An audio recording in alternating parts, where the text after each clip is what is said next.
মাছের খেলা দেখানো হবে। যারা খেলা দেখাবে তারা হাতে তুড়ি দিল, সঙ্গে সঙ্গে দুটি মাছ ওই পাশ থেকে তারা ভিতরে বড় গেট আছে, সেই গেট দিয়ে এপারে চলে আসলো। আমি লক্ষ্য করলাম খেলা যারা দেখাবে তাদের মুখের কথা, বাঁশির আওয়াজ, হাতের ইঙ্গিত মাছে বোঝে। মাছটার বুকটা সাদা, একদম সাদা, আর পেছনের দিকটা কালো। যখন উঁচু হয় তখন মনে হয় কোনো সৌদি প্রিন্স হবে, কালো কাপড় গায়ে দেয় সাদা জামার উপরে, ঠিক ওরকম মনে হয়। তো যারা খেলা দেখাবে তারা এইভাবে হাতে তালি দিল, মাছেও তার দুটি পাখা নিয়ে হাতে তালি দিল, ওয়েলকাম করলো দর্শকদেরকে। অনেকগুলি খেলা দেখালো এই মাছ। এক একটা খেলা দেখাইয়া যখন স্টেজের সামনে গিয়া মাছ হা করে, তখন বড় বড় বালতির ভিতরে ছোট ছোট মাছ আছে, এই মাছগুলি 2-3 বালতি তার মুখের মধ্যে ঢুকায় দেয়। আমার কাছে মনে হলো ওর গ্রাসটা এত বড় যে আমার মতো 12-14 জন বা 15-20 জন যদি ঢুকায় তাহলে মাছে মনে করবে যে কোনো সেলাপুটি ঢুকছে, এর থেকে বেশি কিছু মনে করবে না। এত বড় মাছ, শ্যামু ফিশ বলা হয় ওটাকে। এরপরে দেখলাম তিমি মাছ, নীল জাতীয় তিমি, যে তিমিগুলি খুব কম পাওয়া যায় মহাসমুদ্রে, এগুলি থাকে। এক একটা নীল তিমির ওজন 5000 টন পর্যন্ত হতে পারে। এর যে বাচ্চা হয় সে বাচ্চায় দুধ খায়। তিমি হচ্ছে স্তন্যপায়ী প্রাণী। যে বাচ্চা হইল যেদিন হয় সেদিন থেকেই বাচ্চার 50 থেকে 60 মণ দুধ লাগে। কে খাওয়ায়? সুবহানাল্লাহ। দুনিয়ার কোনো গভর্নমেন্ট খাওয়ায় না।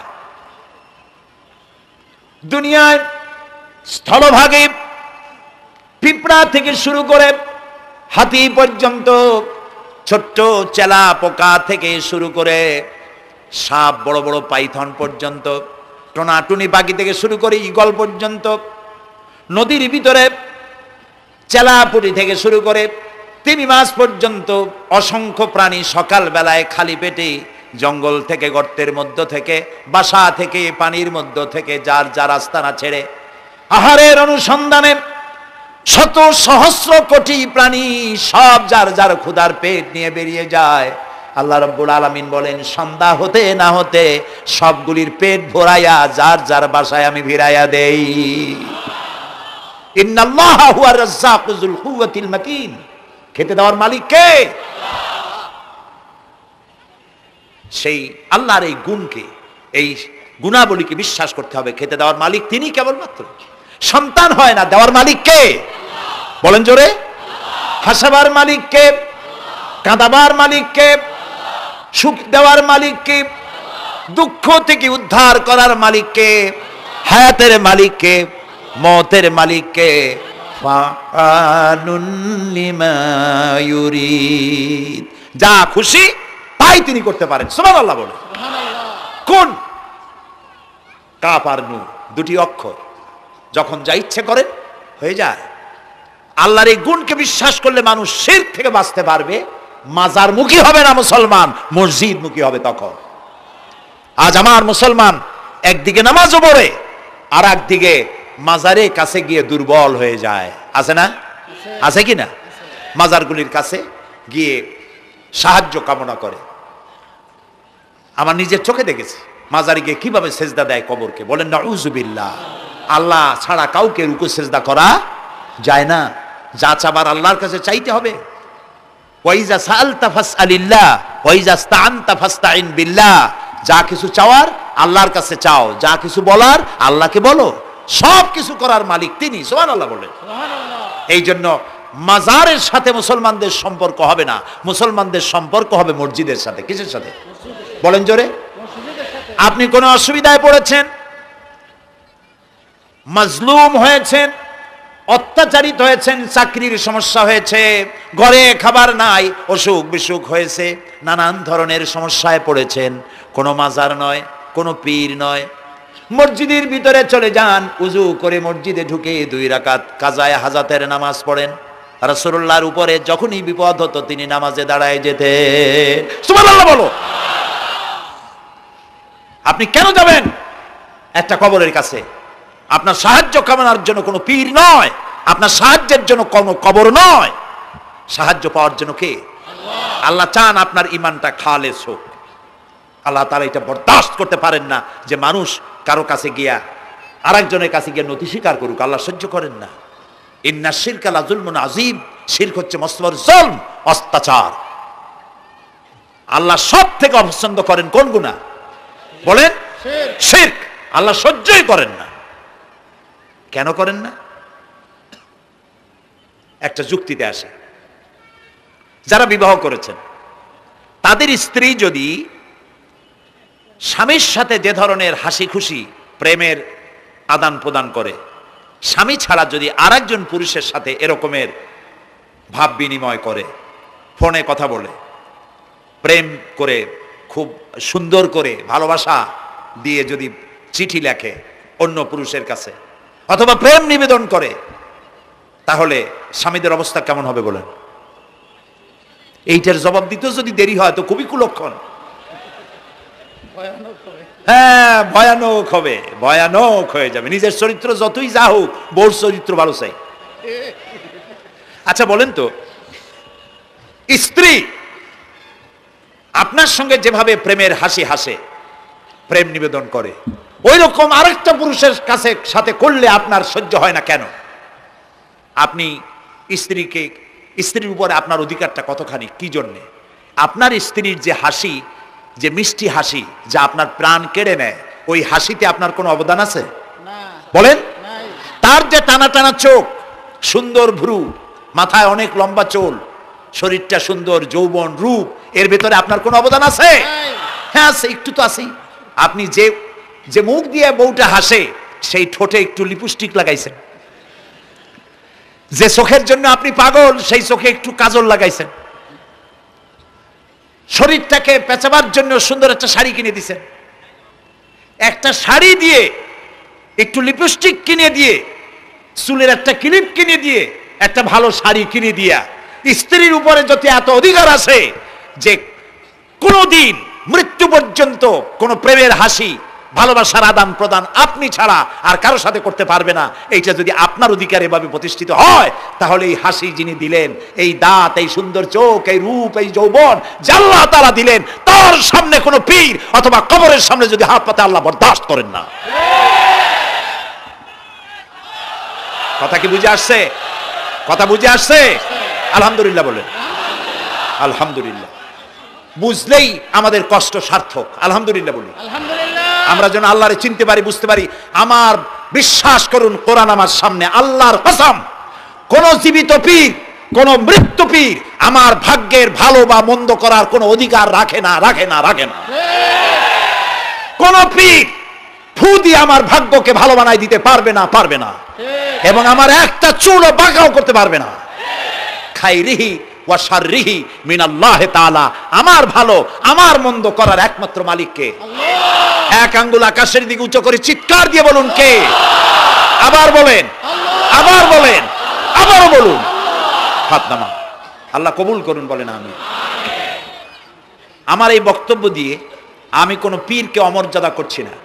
পীর সাহেবদের কাছে পীর কোনো শরীয়তের শব্দ নয়। কোরআন এবং হাদিসে কোথাও পীর বলে কোনো শব্দ নাই। এটি ফার্সি শব্দ। এই শব্দের অর্থ হলো বৃদ্ধ। তো পীর যদি বৃদ্ধ হয় ভালো কথা, তিনি যদি আলেম হন আরো ভালো কথা। কিন্তু বাপ পীর ছিল, উনিও সেই সুবাদে পীর।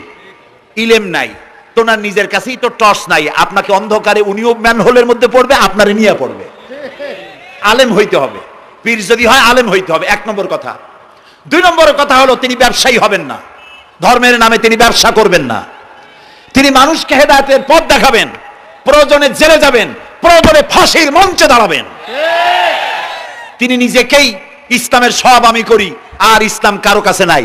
যারা ইসলাম করলো 70-80 বছর ধরে, রাজনীতির পথ দেখালো, তারা ইসলামের দল না, ওনারটাই ইসলামের দল। এই ধরনের ফাজলামি বক্তব্য থেকে বিরত থাকতে হবে। এই ধরনের বেয়াদবিপূর্ণ বক্তব্য থেকে বিরত থাকতে হবে।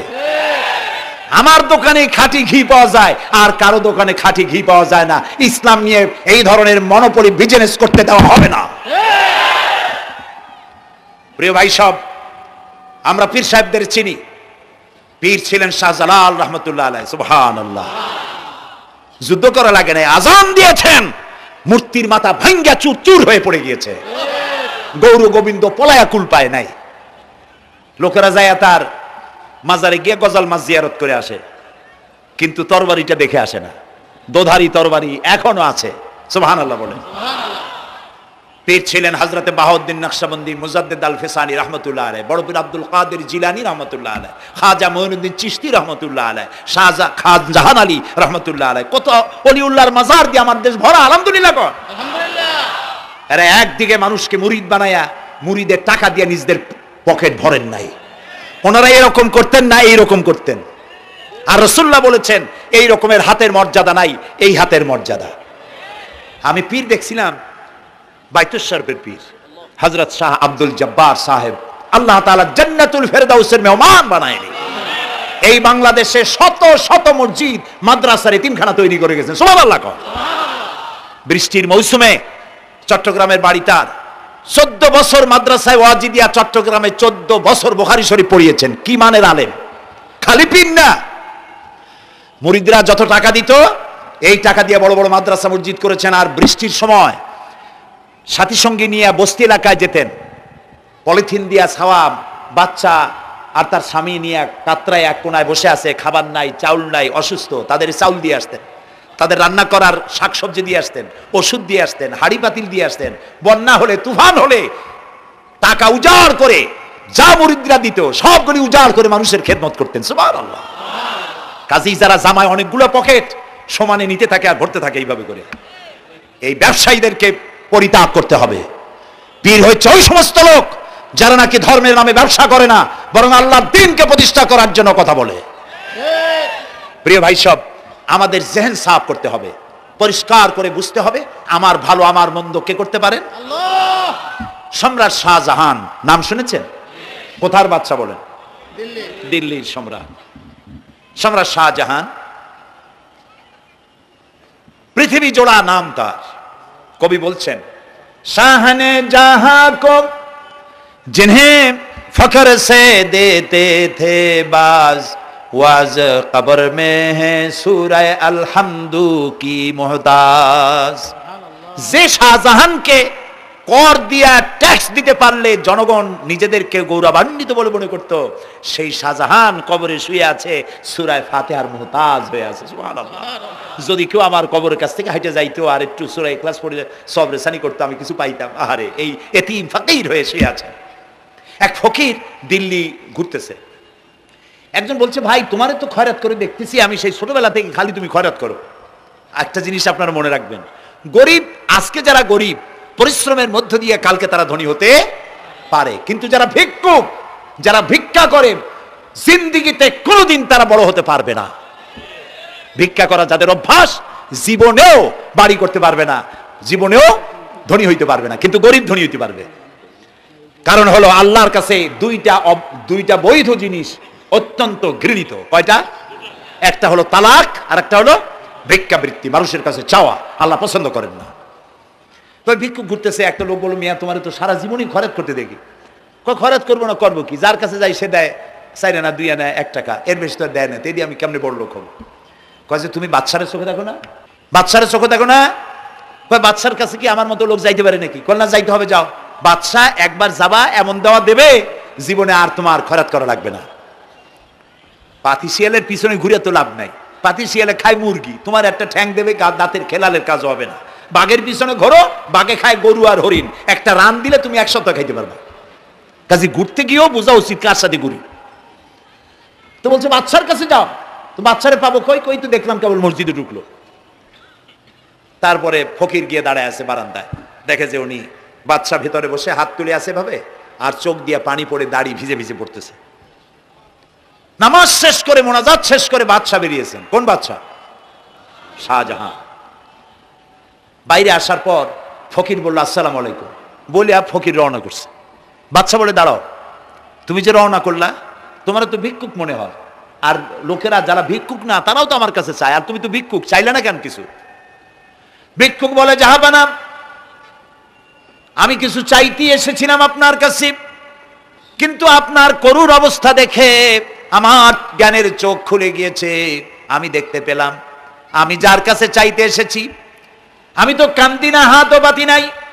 যার কাছে চাইতে আসলাম দিল্লির সম্রাট, আবার কোন সম্রাটের কাছে হাত পেতে ভিক্ষুকের মতো কি জানি চায়, আর চোখ দিয়া পানি পড়ে দাড়ি ভিজে ভিজে পড়ছে।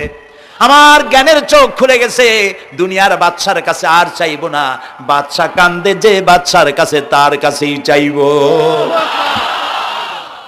প্রিয় ভাই সব, এই জন্যে জিহ্ন সাফ করে ফেলুন। দুনিয়ার কোনো মানুষের জন্য, মানুষের কাছে নয়, কোনো কবরে নয়, কোনো কারো কাছে নয়, আল্লাহ তাআলার কাছেই আমরা নামাজের মধ্যে ঘোষণা করেছি, ইয়্যাকা না'বুদু ওয়া ইয়্যাকা নাস্তাঈন। আল্লাহ তাআলা, তোমার একমাত্র ইবাদত করি, তোমার কাছেই সাহায্য চাই। কাজেই সাহায্য আল্লাহর কাছে। কার কাছে চাইবো বলে? আল্লাহ আমাদের ঈমান পোক্ত করে দিন। আমরা বলি আমিন, আমরা বলি আমিন। অসুখ বিসুখ হইলে পরে ধৈর্য ধরবেন। অনেক মানুষ আছে জ্বর হইলে কয় যে এত নামাজ পড়ি খালি জ্বর আমারই হয়, এত রোজা রাখি, ভালো ভালো কাম করি, আমার ছেলের অসুখ মোটে সারি না। এই জাতীয় কথা বলবেন না। মুমিনের পায়ে যদি কাঁটাও ফোটে সওয়াব থেকে খালি নাই, ধৈর্য ধরতে হবে। কাঁটা ফুটছে, বলেন ইন্না লিল্লাহ।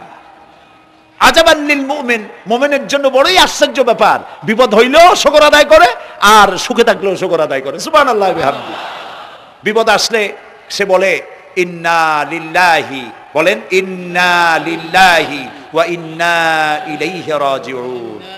আর যখন শান্তি আসে বলে আলহামদুলিল্লাহ। দুই অবস্থায় তার জন্য নিয়ামত আল্লাহর তরফ থেকে সে পায়, আলহামদুলিল্লাহ। প্রিয় ভাই সব, তো আল্লাহর উপর ঈমান আনার জন্য কয়টা শর্ত বলছিলাম?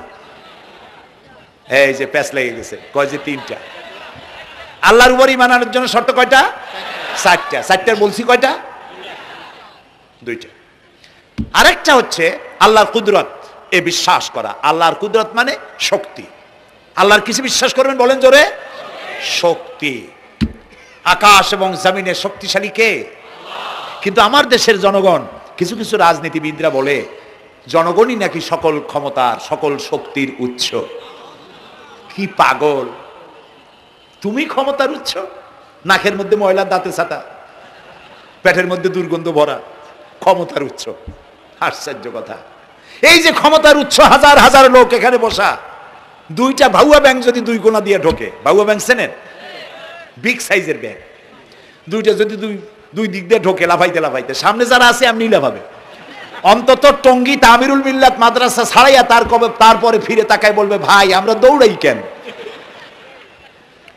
ব্যাংকের সামনে অসহায়, বল্লা ভীমরুলের সামনে অসহায়, সাপের সামনে, বিচ্ছুর সামনে অসহায়। তারা কয় সকল ক্ষমতার উৎস জনগণ। কপাল পোড়া। ক্ষমতার উৎস জনগণ নয়, এটা কোরআনের সাথে কন্ট্রাডিকশন হয়। এ কথায় আল্লাহ বলেছেন আন্নাল কুওয়াতা লিল্লাহি জামিয়া। সকল ক্ষমতার উৎস কে? চিল্লায় বলো আল্লাহ। ক্ষমতা কি দেখছেন? মাত্র 1.5 মিনিট। কয় মিনিট? মাত্র 1.5 মিনিট। আল্লাহ বলেছেন কোন? সাথে সাথে তামিলনাড়ু, মালয়েশিয়া, ইন্দোনেশিয়া, থাইল্যান্ড, মালদ্বীপ, শ্রীলঙ্কা 2 লক্ষ লোক শেষ, 1 লক্ষের খোঁজ নাই। সমুদ্রের পানি 33 ফিট উঁচু হয়ে এসছে। সুবহানাল্লাহ কই ইচ্ছে করে না? বিজ্ঞানীরা বলেছেন ভারত মহাসাগরের তলদেশে ফাটল ধরেছে, ওর কয়েক কিলোমিটার নিচে ভূমিকম্পের উৎপত্তি হয়েছে। ভারত মহাসাগরের পানি 3 হাত না 4 হাত, কত কিলোমিটার আল্লাহই জানে। এই কয়েক কিলোমিটার নিচে যে মাটি, সেই মাটিরও কয়েক কিলোমিটার নিচে ভূমিকম্পের উৎপত্তি। এখান থেকে ভূমির কম্পন হয়েছে। সেই ভূমিকম্পে সমস্ত মহাসাগরের মধ্যে, ভারত মহাসাগরের মধ্যে জলকম্পন শুরু হয়েছে। পানির কম্পন, মাটির কম্পন একসাথে। 33 ফিট উঁচা, মানে 4 তলা বিল্ডিং এর মতো উঁচু হয়ে আসছে পানি। 4 তলা পরিমাণ উঁচু হয়ে পানি চলে আসছে। বাড়ি গাড়ি সব কিছু খড় কুটার ন্যায় সব উড়িয়ে দিয়েছে। এগুলোরে কপাল পোড়া নাস্তিক যেগুলি, তারা বলে প্রাকৃতিক দুর্যোগ। ওর বাপের মাথা। আচ্ছা, প্রাকৃতিক দুর্যোগ, প্রকৃতি কি? কোন জন্তুর নাম?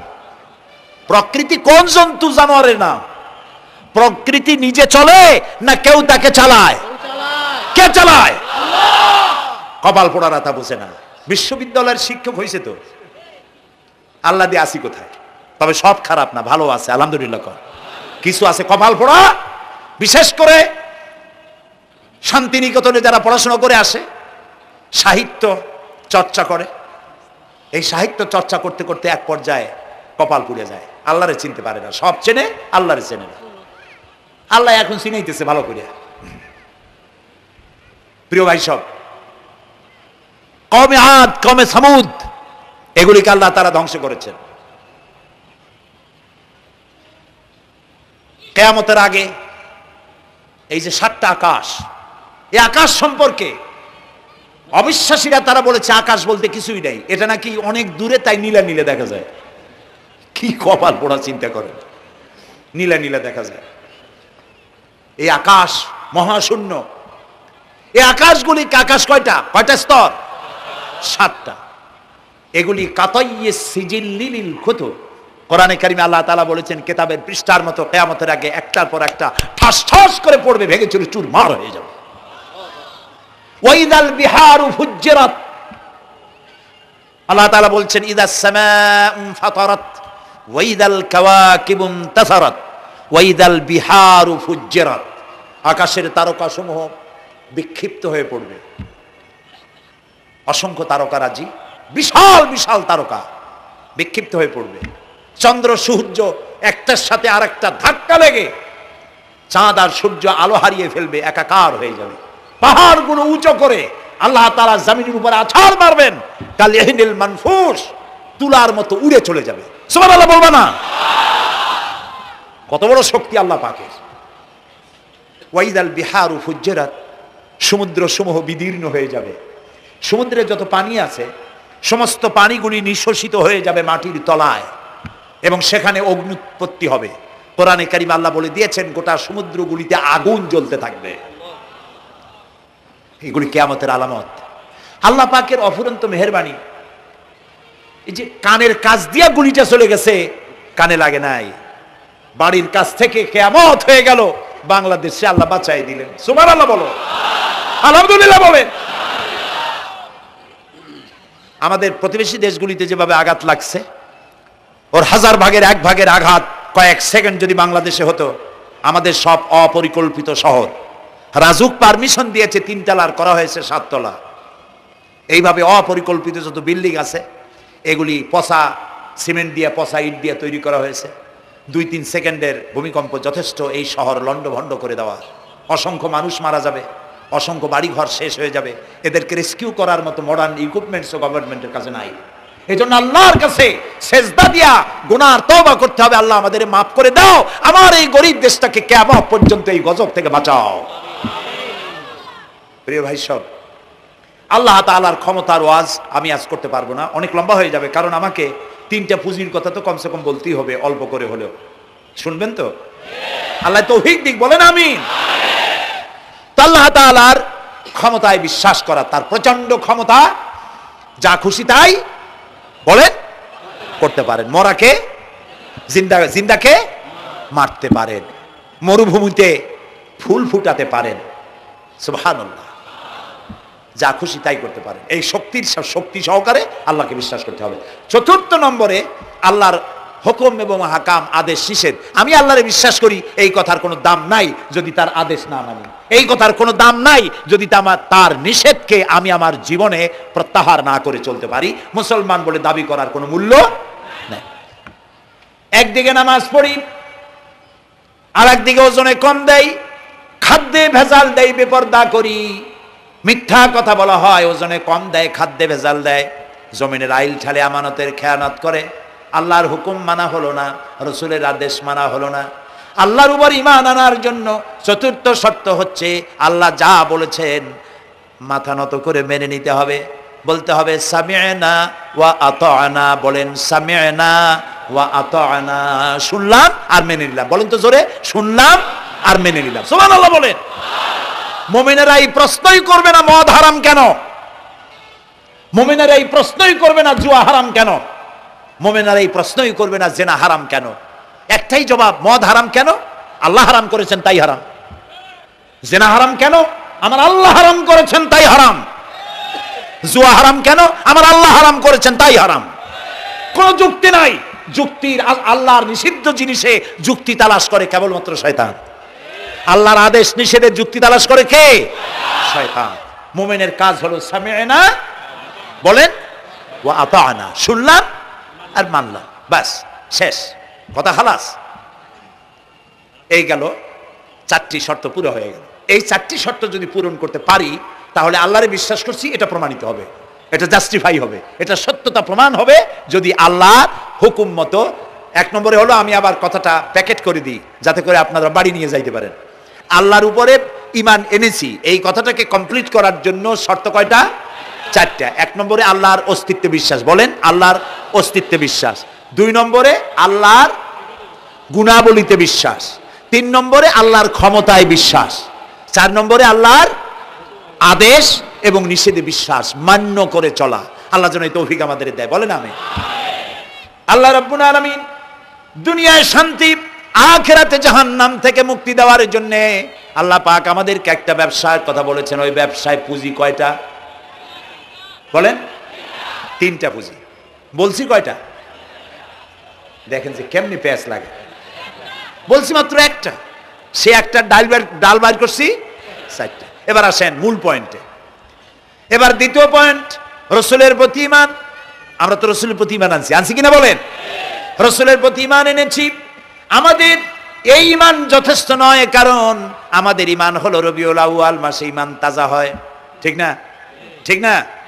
রবিউল আউয়াল মাস যখন আসি, ব্যানার টানাই, শামিয়ানা টানাই, রাস্তাগুলিতে ফ্ল্যাগ লাগাই আর আলোকসজ্জা করি। মন্ত্রীরা আসেন, নেতারা আসেন, সিরাতুন নবী মাহফিলে দাঁড়ায় বলেন নবীর আদর্শ অনুসরণ করা ছাড়া উপায় নাই। অথচ ওনার পা থেকে শুরু করে মাথা পর্যন্ত নবীর আদর্শ নাই। আবার এই নেতা রামকৃষ্ণ মিশনে, রামকৃষ্ণ পরমহংসদেব তার মঞ্চে গিয়ে বলেন রামকৃষ্ণের নীতির ছাড়া বিকল্প কিছুই নেই। আবার গৌতম বুদ্ধের জন্মবার্ষিকী উদযাপনের জন্য সেখানে গিয়ে বলেন গৌতম বুদ্ধের অহিংস নীতি অনুসরণ করা ছাড়া জাতির যোগীনাথ হওয়ার আর কোনো পথ নাই। যেখানে যায় সেই জায়গার গুলি ধরে। রবিউল আউয়াল মাস আসতে পারে, আলোকসজ্জা করে, ইয়া নবী সালামু আলাইকা, ইয়া রাসূল সালামু আলাইকা।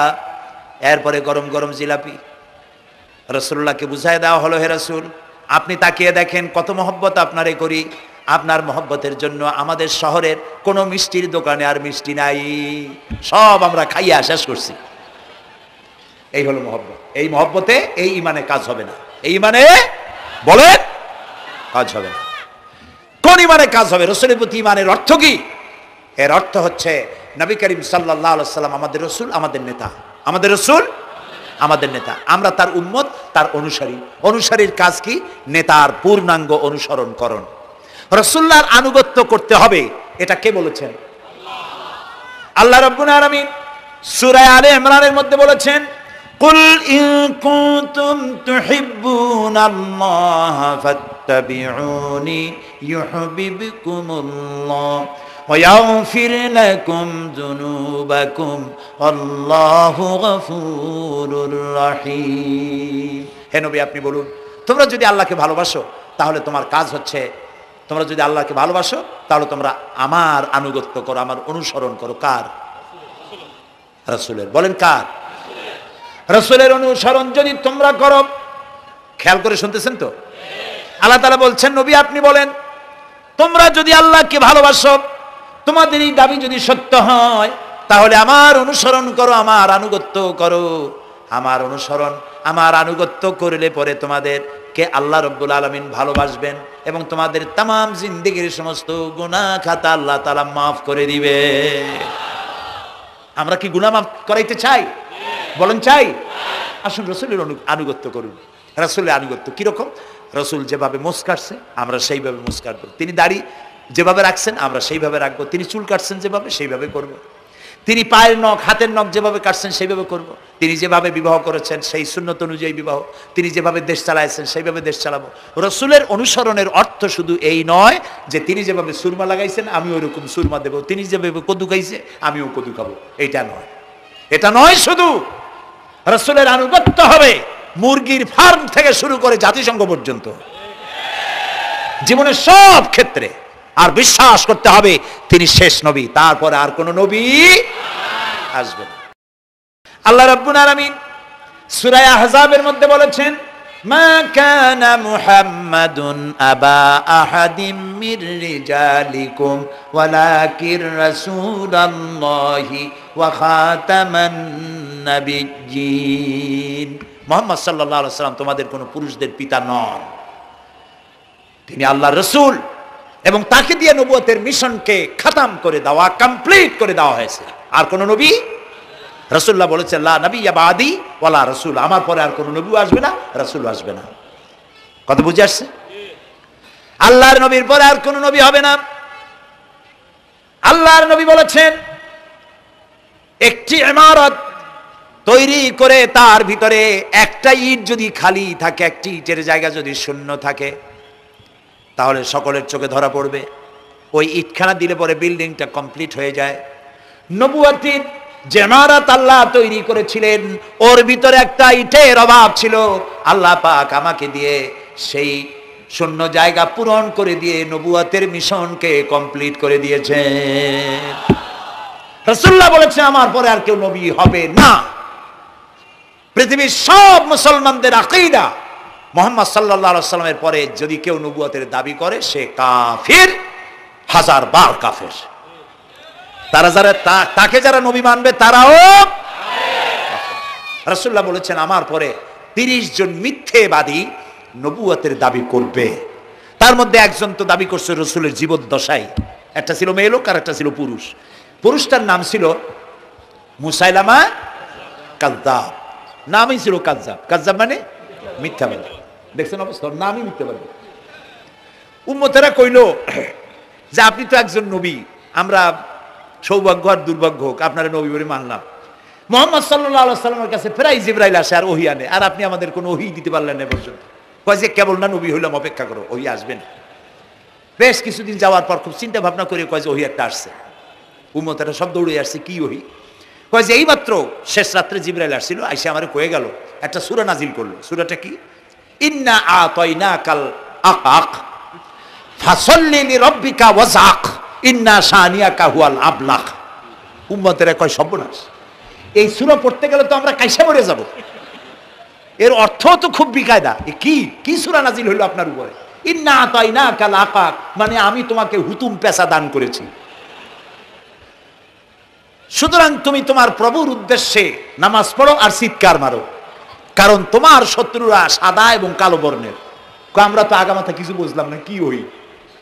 আচ্ছা ঠিক আছে, পয়গম্বর মুহাম্মদ সাল্লাল্লাহু আলাইহি ওয়াসাল্লামকে তার উম্মতেরা নিয়ে যায় তাদের বাগানে, মাঝে মধ্যে নিয়ে যায়। নিলে পরে যে কুয়ায় পানি থাকে না, শূন্য কুয়া পানিতে ভরে যায়। যে গাছতলা দিয়ে তিনি হেঁটে যান, যে খেজুর গাছে খেজুর নাই, সেই গাছতলা দিয়ে রাসূল হেঁটে গেলেন, গাছে ফল ধরে যায়। আপনি তো এরকম কিছু দেখাইতে পারেন না। তোমরা তো আমার নেও না, চলো না যাই। নিয়ে গেছে, যাইয়া দেখে যে কুয়ার পাড় দিয়ে যায়, যে কুয়ায় পানি থাকে তার থাকে না, শুকায় যায়। যে গাছ তলায় দিয়ে যায়, ওই গাছে খোরমা থাকলে সাথে সাথে খরু ঝরে যায়। উম্মতের কয় কি একটা কপাল পড়া নবী পাইলাম বাগে।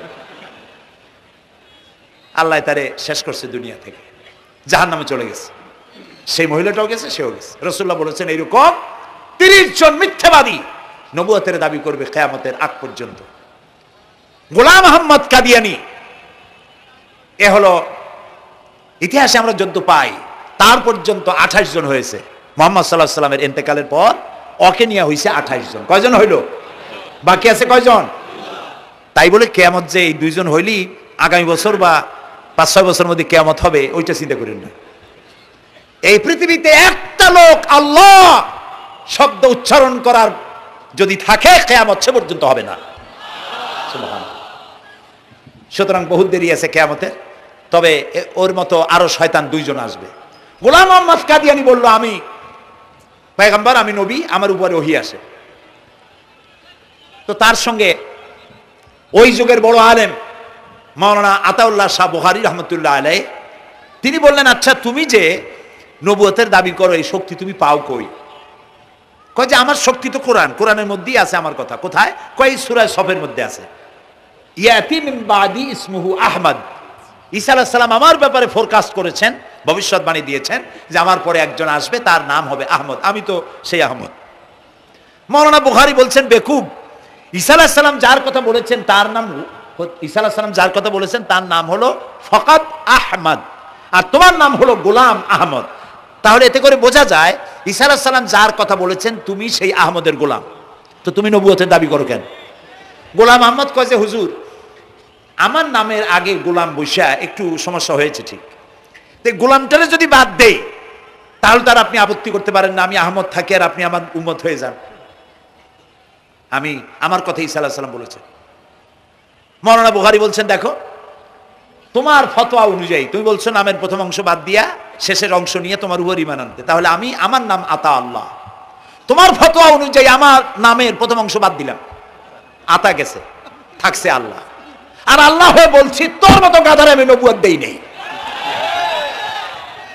এরপর এই শয়তানের মৌত হলো কোথায় বলেন, কোথায়? পায়খানার ভিতরে। এই কাদিয়ানীরা, গোলাম আহমদ কাদিয়ানী কাফের, ওরে যারা নবী বলে মানে তারাও কাফের। প্রিয় ভাই সব, পৃথিবীর 48টি মুসলিম দেশ কাদিয়ানীদেরকে নন মুসলিম মাইনরিটি হিসেবে ঘোষণা দিয়েছে রাষ্ট্রীয়ভাবে। সৌদি গভর্নমেন্ট আইন পাশ করেছে কিয়ামত পর্যন্ত কাদিয়ানীরা মক্কা মদিনায় প্রবেশ করতে পারবে না। বিগত 100 বছরের ভিতরে কোনো কাদিয়ানী মক্কা মদিনায় ঢুকতে পারে নাই। আজকে বাংলাদেশে খতমে নবুয়তের আন্দোলন নতুন কিছু নয়, দীর্ঘদিন থেকে এই উপমহাদেশে খতমে নবুয়তের আন্দোলন চলছে, এই আন্দোলন চলবে যতদিন পর্যন্ত সরকারের পক্ষ থেকে তাদেরকে নন মুসলিম মাইনরিটি ঘোষণা না করা হচ্ছে, আন্দোলন চলবেই। এদের লাশ রাস্তায় ফেলাই দিবা আর 14 কোটি মুসলমান তাকিয়ে তাকিয়ে দেখবে, তা বিশ্বাস করো না। খতমে নবুয়তের আন্দোলন যারা করেন এই জাতির 14 কোটি মুসলমানের সমর্থন তাদের পেছনে রয়েছে। কাজী তাদের ব্যাপারে উচ্চবাচ্য কথা বলতে গিয়ে ব্যারিস্টার হন, আইনজীবী হন, যেই হন, খতমে নবুয়তের আন্দোলন যারা করে তাদের ব্যাপারে কথা বলতে গিয়ে মুখ সামনে কথা বলবেন। এদেশের মানুষ শহীদ হয়ে যাবে, কাদিয়ানীদেরকে বরদাস্ত করবে না। আমাদের দেশে হিন্দু, থামুন, আমাদের দেশে হিন্দু, খ্রিস্টান, বৌদ্ধ আমাদের দেশের নাগরিক অধিকার ভোগ করে না? আমাদের সমান নাগরিক অধিকার তারা ভোগ করে। কাদিয়ানীরাও হিন্দু খ্রিস্টানদের মতো নন মুসলিম মাইনরিটি হিসেবে এদেশে বসবাস করে নাগরিক সুবিধা ভোগ করবেন, কোনো অসুবিধা নাই। কিন্তু আপনি মুসলমান বলে দাবি করবেন না, শেষ নবী মানবেন না, আমরা এই ব্যাপারে কিয়ামত পর্যন্ত আপোষ করব না। কেবলমাত্র মূর্খ, দালাল, হারামখোর তারা এই কাদিয়ানীদের পক্ষ অবলম্বন করতে পারে, ইমানদারেরা পারে না।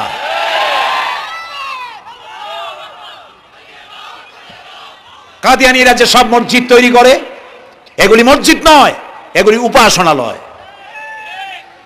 হিন্দুদের মন্দিরকে যেভাবে আমরা সম্মান করি, ওদের উপাসনালয়কে সম্মান করি। কিন্তু কাদিয়ানীরা যতদিন মুসলমান নামের পরিচয় দিতে থাকবেন, আমরা আমাদের অধিকার আদায়ের জন্য সুশৃঙ্খলভাবে গণতান্ত্রিক পদ্ধতিতে আমরা এই অধিকার আদায়ের চেষ্টা করব।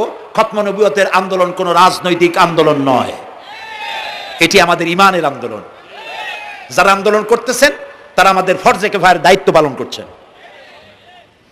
প্রিয় ভাই সব, রাসূলের প্রতি ঈমান আনতে হলে এরকম ঈমান আনতে হবে, তারপরে আর কোনো নবী আসবে না। তারপরে কথা হলো তাকে অনুসরণ করতে হবে পায়ের নখকাটা থেকে শুরু করে মাথার চুল পর্যন্ত, জীবনের সব ক্ষেত্রে রাসূলের অনুসরণ করতে হবে। তিনি সেনাপতি ছিলেন, শ্রমিক ছিলেন, পিতা ছিলেন, নানা ছিলেন, স্বামী ছিলেন, ঠিক না? তিনি রাষ্ট্রপ্রধানও ছিলেন। আজকে যারা ধর্ম আর রাজনীতি আলাদা করেন তারা মুনাফিক, মুসলমান নয়, তারা কি? মুনাফিক। এই জন্য আমাদেরকে মনে রাখতে হবে নবী করিম সাল্লাল্লাহু আলাইহি ওয়াসাল্লাম রাষ্ট্র পরিচালনা করেছেন। যারা ধর্ম আর রাজনীতি আলাদা করেন তারা মুসলমান হিসাবে আল্লাহর কাছে পরিচিত হতে পারবেন না। প্রিয় ভাই সব, নবীজি মক্কা থেকে মদিনা এলেন, মদিনায় এসে রাষ্ট্রপ্রধানের দায়িত্ব পালন করলেন। আজ তিনি রাষ্ট্রপ্রধান, কোরআন হলো সংবিধান, কোরআনের আইন চালু করে দিলেন। চুরি বন্ধ হলো, ডাকাতি বন্ধ হলো, জেনা ব্যভিচার বন্ধ হয়ে গেল, মানুষ দরজা খুলে ঘুমাবার সুযোগ পেল। সুবহানাল্লাহ, সুবহানাল্লাহ। নবী করিম সাল্লাল্লাহু আলাইহি ওয়াসাল্লাম একটি সুন্দর সুখী সমাজ পৃথিবীতে চালু করে গেলেন। আজ আমাদের ভাগ্য যদি খুলতে হয়, রাসূলের অনুসরণ করি আমাদেরকে রাষ্ট্র পরিচালনা করতে হবে। ইসলাম সন্ত্রাসকে প্রশ্রয় দেয় না, ঠিক না ভাই? আমাদেরকে যারা সন্ত্রাসী বলে, ওরাই তো সন্ত্রাসের দাদা, ওরা সন্ত্রাসের জন্মদাতা। আমাদেরকে সন্ত্রাসী বলো? আমি আমেরিকায় বক্তব্য করেছি, লন্ডনে বক্তব্য করেছি, আমি তাদেরকে বলছি তোমরা আমাদেরকে সন্ত্রাসী বলো, আমাদের দেশে যাইয়া দেখো, তোমাদের এখানে সমস্ত সুপার মার্কেটগুলি সব বন্ধ হয়ে যায় বেলা 4টায়, কোনো মার্কেট খোলা থাকে না। কেন খোলো না? তোমরা সিকিউরিটি দিতে পারবে না বলে খোলো না। চুরি হবে, ডাকাতি হবে, লুটপাট হবে, এই জন্য বিকেলই সব বন্ধ হয়ে যায়, রাতে কোনো দোকান খোলা থাকে না। তো যাও তো আমাদের দেশে, আমাদের তো সন্ত্রাসী বলো, গরিব দেশ।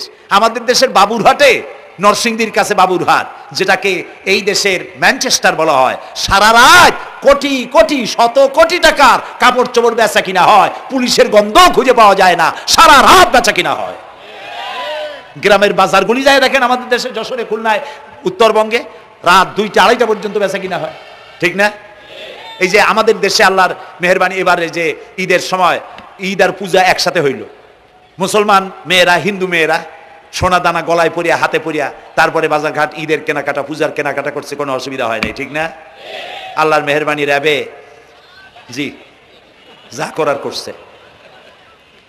মক্কা শরীফে, মদিনা শরীফে দেখলাম লোকেরা হাত তুলে, বাংলাদেশি লোকেরা ওখানে যারা আছে, র্যাবের জন্য দোয়া করছে, আল্লাহ র্যাবের প্রতি তুমি রহমত নাজিল করো, আল্লাহ রহম করুন কনা। আমি দেশের যতটা অসুবিধা হয়েছিল তার থেকে অনেক গুণ জ্ঞান হয়ে গেছে, আলহামদুলিল্লাহ, আলহামদুলিল্লাহ। প্রিয় ভাই সব, এই যে আল্লাহ রাব্বুল আলামিন মুসলমানদেরকে পৃথিবীর মধ্যে সব থেকে বেশি শান্তি প্রিয় করেছেন, কোন আলহামদুলিল্লাহ। তোমরা আমার মক্কা যাইয়া দেখো, মক্কা মদিনায় যাইয়া দেখো, আমাদের কেউ সন্ত্রাসী? মক্কা মদিনায় লক্ষ লক্ষ মানুষ এই যে সব চলে গেছে, এখন কোথায় গেছে? সারা পৃথিবী থেকে মানুষেরা এখন ছুটছে ছুটছে, পৌঁছে গেছে, আর পথে আছে, প্লেনে আছে, নদীতে আছে, গাড়িতে আছে। সুবহানাল্লাহ, লক্ষ লক্ষ মানুষ চলে গেছে, সবার একই ড্রেস, একই গন্তব্য, একই স্লোগান, লাব্বাইক আল্লাহুম্মা লাব্বাইক। সব মানুষ চলে গেল। আমি 96-তে যখন পার্লামেন্টে আসলাম, প্রথম পার্লামেন্টে এক বক্তৃতার ভেতরে আমি বলেছিলাম যে আমাদের দেশে নেতা নেত্রীরা উমরা করে, হজ করে। আচ্ছা, আপনারা যাইয়া দেখেন কি, করেন কি, আনেন কি? যাইয়া একটু তোয়াব করিয়া আসার সময় আতর আর পাথর, সুরমার খুরমা পকেট ভরে নিয়ে আসেন, কিন্তু চোখে দেখেন না। আল্লাহ তাআলা বলছেন, আওয়ালাম ইয়ারাউ আন্না জাআলনা হারামান আমিনান। তোমরা কি দেখতে পাও না আমার এই হারামকে আমি কিভাবে নিরাপত্তার শহর বানিয়েছি? সুবহানাল্লাহ। রাত 2:30-3টার সময় চাঁদের মতো সুন্দরী যুবতী মেয়ে, একাকিনী, কোনো পুরুষ সঙ্গী ছাড়া, নিজের ডেরা, নিজের তাবু ফেলে কাবা শরীফের ভিতরে এসে গেল, লক্ষ লক্ষ পুরুষের মধ্য দিয়ে আল্লাহর ঘর তওয়াফ করলো, তাহাজ্জুদের নামাজ আদায় করলো, এরপরে দোয়া দুরুদ করে কান্নাকাটি করে মেয়ে লোকটি একাকী লক্ষ লক্ষ মানুষের মধ্য দিয়ে নিজের ঘরে ফিরে গেল। কোন পুরুষের একবার তার চেহারার দিকে নজর পড়েছে তো দ্বিতীয়বার তার রূপ উপভোগ করার মতো সাহস কারো মনের মধ্যে জাগে না। হাজার বছরের ইতিহাস, মক্কা থেকে, মদিনা থেকে, আরাফাত থেকে, মুজদালিফা থেকে, মিনা থেকে একটা নারী লাঞ্ছিতা হয়েছে, ধর্ষিতা হয়েছে, অপমানিতা হয়েছে, এর ইতিহাস নয়।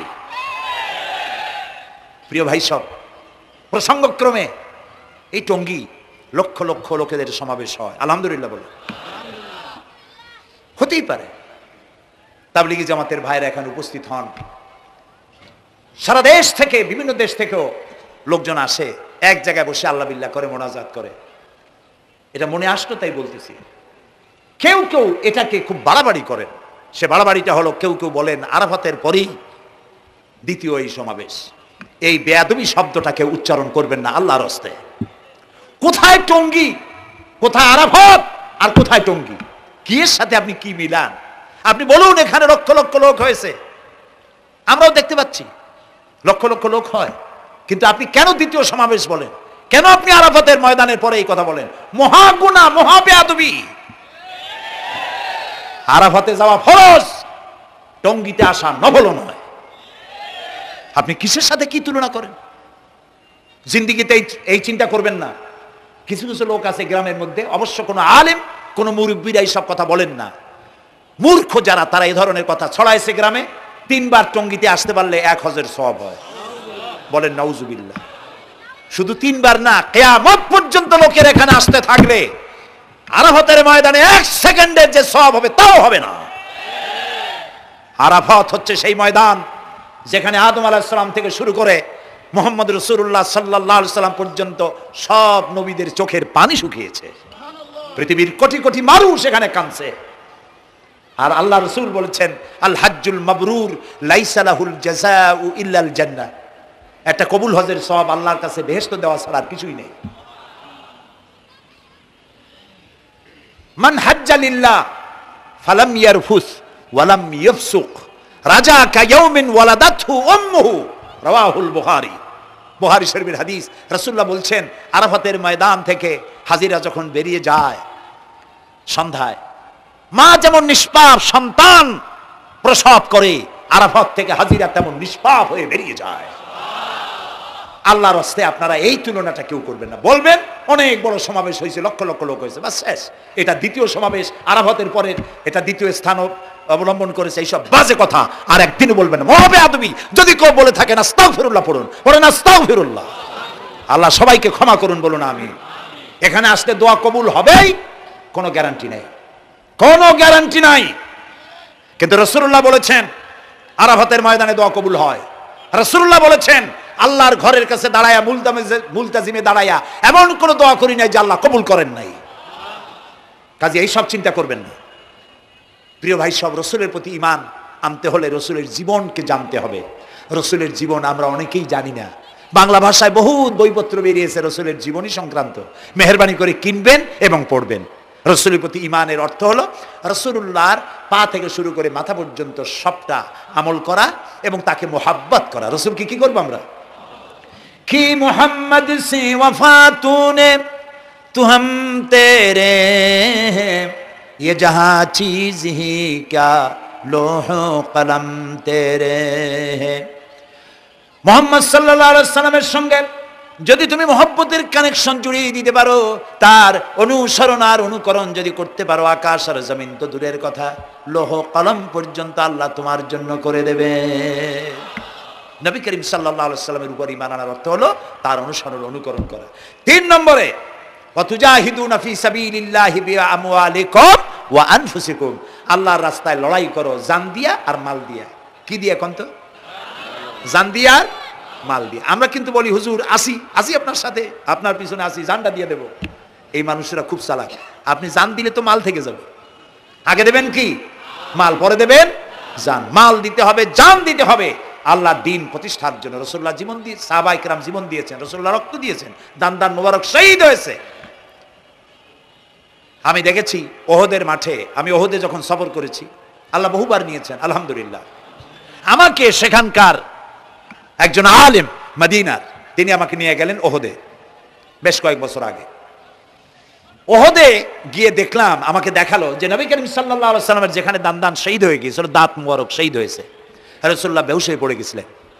তাকে হযরতে আবু বকর, হযরত ওমর, হযরত ওসমান এই 3 জনে উঁচু করে নিরাপদ জায়গায় নেওয়ার জন্য দৌড়াচ্ছিলেন। পাহাড়ের উপরে যখন উঠতেছিলেন, ওই 3 জন রাসূলকে খাড়ে করে নিয়ে উঠতেছেন। পাহাড় তখন কাঁপতেছিল, পাহাড় কাঁপতেছে, এত বড় কাঁপন উঠেছে পাহাড়ের।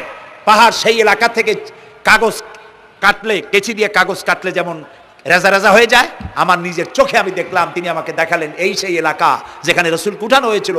পাহাড় আল্লাহর ভয়তে কাঁপতেছিল তরতর করে। সেই উঁচা জায়গা, একটা বিশ্রামের মতো জায়গা পাহাড়ের মধ্যে, সেইখানে তাকে নিয়ে যখন রাসূলকে যখন শোয়ানো হচ্ছিল, পাহাড় কাঁপতেছে। নবী করিম সাল্লাল্লাহু আলাইহি ওয়াসাল্লাম তখন বলছেন, উসবুতি ইয়া জিবাল, উসবুতি ইয়া জিবাল, ইন্নাকা আলাইয়া নবিয়ান ওয়াস সিদ্দিকিন ওয়াস শাহীদাইন। হে পাহাড়, উসবুতি ইয়া জিবাল, হে পাহাড় থেমে যা, তোর উপর আল্লাহর নবী, তোর উপরে সিদ্দিক আর 2 জন শহীদ দাঁড়িয়ে আছে, থেমে যা। পাহাড় থেমে গেল। সিদ্দিক হযরত আবু বকর, দুইজন শহীদ তোর উপরে, হযরতে ওমর, হযরতে উসমান রাদিয়াল্লাহু তাআলা আনহুমা। কবে শহীদ হবে রাসূলুল্লাহ আজকে বলতেছেন তোর উপরে দুইজন শহীদ দাঁড়িয়ে আছে। এইভাবে কষ্ট করেছেন নবীজি, ক্ষুধায় কষ্ট করেছেন, যুদ্ধ করেছেন। তবে সেই যুদ্ধ আক্রমণাত্মক ছিল না, ডিফেন্সিভ ছিল। আক্রমণকে প্রতিহত করার জন্য তিনি লড়েছেন। প্রিয় ভাই সব, এত কষ্ট করার পর তিনি যে দিন কায়েম করে গিয়েছিলেন, আল্লাহ তাআলা বলছেন ওয়াতুজাহিদুনা ফি সাবিলিল্লাহি, আল্লাহর রাস্তায় লড়াই করো জান দিয়ে আর মাল দিয়ে আমার দ্বীনকে প্রতিষ্ঠা করার জন্য। যদি তোমরা ইসলাম বুঝে থাকো এরই মধ্যে তোমাদের জন্য কল্যাণ নিহিত রয়েছে। সুবহানাল্লাহ বলেন, এরই মধ্যে কল্যাণ। সুতরাং শুধু টুপি মাথায় দিয়ে নামাজ পড়লেই হবে না, নামাজও পড়তে হবে, আল্লাহর হুকুম হাকাম মানতে হবে, রোজাও রাখতে হবে, হজও করতে হবে, যাকাতও দিতে হবে, স্ত্রীকে পর্দায় রাখতে হবে, আমলে আখলাকে, সিরাতে সুরাতে, চলনে বলনে, ব্যবসায় বাণিজ্যে, বক্তৃতায়, রাজনীতি, অর্থনীতি, সমাজনীতি, সব জায়গায় আল্লাহ এবং রসুলের পূর্ণাঙ্গ আনুগত্য করার নামই হলো মুসলমান হয়ে যাওয়া। সুবহানাল্লাহ। এই মুসলমান হইতে পারবো আমরা? আল্লাহ যেন তৌফিক দেয়, কোন আমিন। সবাই বলেন আমিন। আমি এখন আপনাদের নিয়ে মোনাজাত করবো। মোনাজাতের আদব বসা, দাঁড়ানো ভাইরা একটু বসেন। এই যত মানুষ দাঁড়ায় আছেন মেহেরবানি করে একটু বসেন। আমি কিন্তু একবারও বলিনি আপনারা বসেন। দাঁড়ানো ভাইরা মেহেরবানি করে বসেন, মোনাজাত করবো আপনাদের নিয়ে। প্রায় 2 লক্ষ লোক মারা গেছে ভূমিকম্পে, আর 1 লাখের উপরে নিখোঁজ। তাদের জন্য দোয়া করবেন না? যে আল্লাহ আমাদের বাঁচাই দিলেন তাদের জন্য, তার জন্য দোয়া শুকর আদায় করবেন না? সুতরাং বসেন, বসতে বলছি, দাঁড়াতে বলিনি। মোনাজাতের জন্য সবাই বসেন, আর একটু জোরে সরে জিকির করেন লা ইলাহা লা ইলাহা। ঘামে শেষ হয়ে গেছে।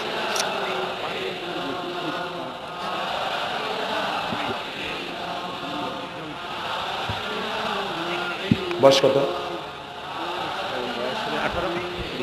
বাড়ি কোথায়?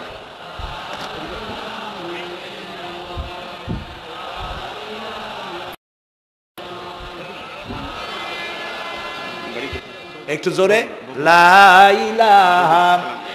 এফিডেভিট করছো? বসো বসো।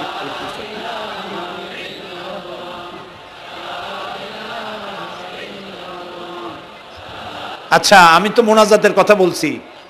মোনাজাত থুয়ে যদি কেউ হাঁটে তো এটা একটা বড় বদকিসমতির ব্যাপার। এত মানুষ একসাথে আল্লাহর কাছে মোনাজাতের লোক কিভাবে সামলান? কেমনে হাঁটেন? এক যুবক ইসলাম কবুল করার জন্য আসছে। টঙ্গিতেই থাকো।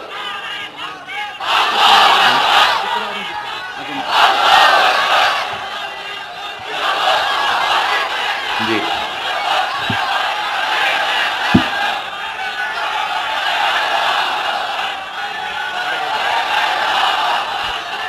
এই ছেলেটি বাড়ি হলো বগুড়ায়, থাকে উত্তরায়। এই ছেলের বাপের নাম শ্রী সুধীর চন্দ্র সরকার, আর তার নাম হলো চঞ্চল কুমার সরকার। বর্তমান নাম পছন্দ করেছে বশির উদ্দিন। বলো লা ইলাহা ইল্লাল্লাহু মুহাম্মাদুর রাসূলুল্লাহ। আল্লাহ ছাড়া কোনো ইলাহ নাই, মাবুদ নাই, উপাস্য নাই।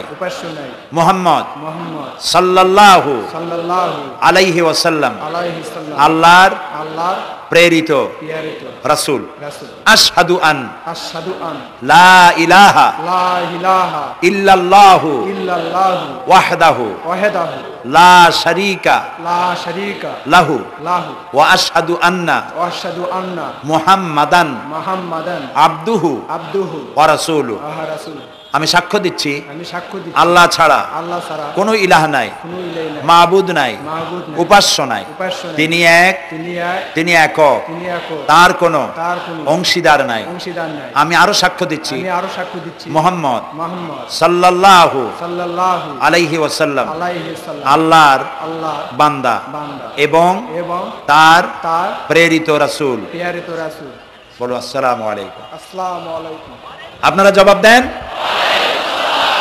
এই ছেলেটি এখন আমাদের মধ্যে নিষ্পাপ। আমাদের সকলের আমলনামায় পাপ আছে।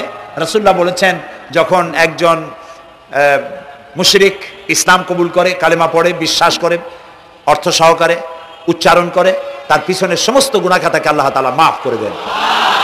সুতরাং আমরা তার জন্য দোয়া করি, আল্লাহ যেন তাকে খাঁটি মুসলমান বানায় দেন। আমরা সবাই বলি আমিন। বসুন। প্রিয় ভাই সব, মোনাজাতের পর এশার আজান হবে, আমরা বা জামাত এশার নামাজ পড়ে যাব ইনশাআল্লাহ। বলেন ইনশাআল্লাহ।